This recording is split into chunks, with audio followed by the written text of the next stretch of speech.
My name's Mick Cross. I am second team opening batsman and second team vice captain and club secretary.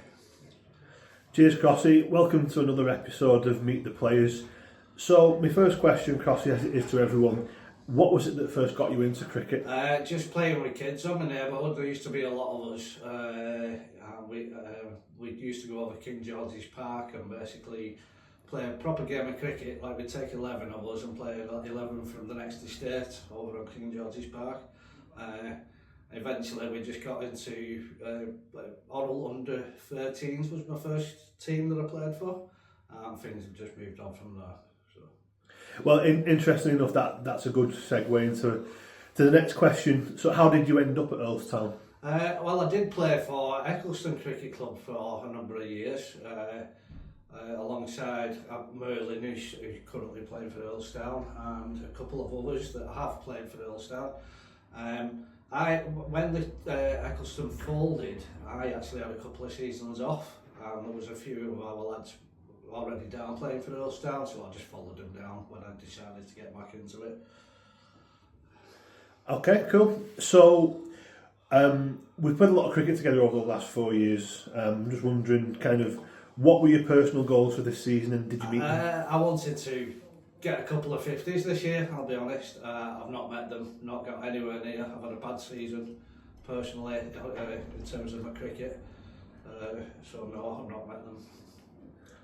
Okay, but if we go on to what your most memorable moments on the cricket pitch is, maybe you have met more goals than you thought. Yeah, well, winning that cup final was a good one this year, particularly considering I actually stuck to type and dropped what would have been the winning catch. Delayed it for a couple more overs, but actually picking up that trophy was a good one.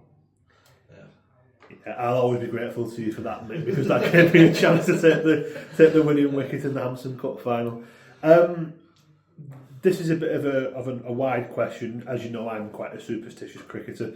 How do you prepare mentally and physically for a match, and do you have any kind of rituals or superstitions of your own? I don't, to be honest. I just make sure I'm wide awake. If it means having a coffee before I come down to the match, then so be it. But last thing I want to do is being half asleep and taken to the field. I already get injured enough, so yeah. Yeah, caution, low flying cricket balls.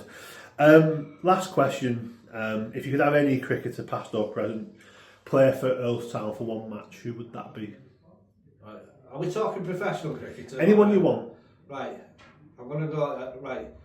The Carlisle of old, from like 15 years ago, it would be good to have him back as a batsman. Don't get me wrong, he still does brilliant now, but you know, back then he was awesome.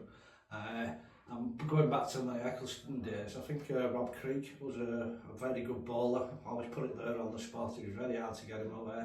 So, yeah, they're me too, really. Any professionals that you would like a swing with, or? Yeah, I'm old school, mate, but Ian Botham. Ian Botham. Yeah, definitely.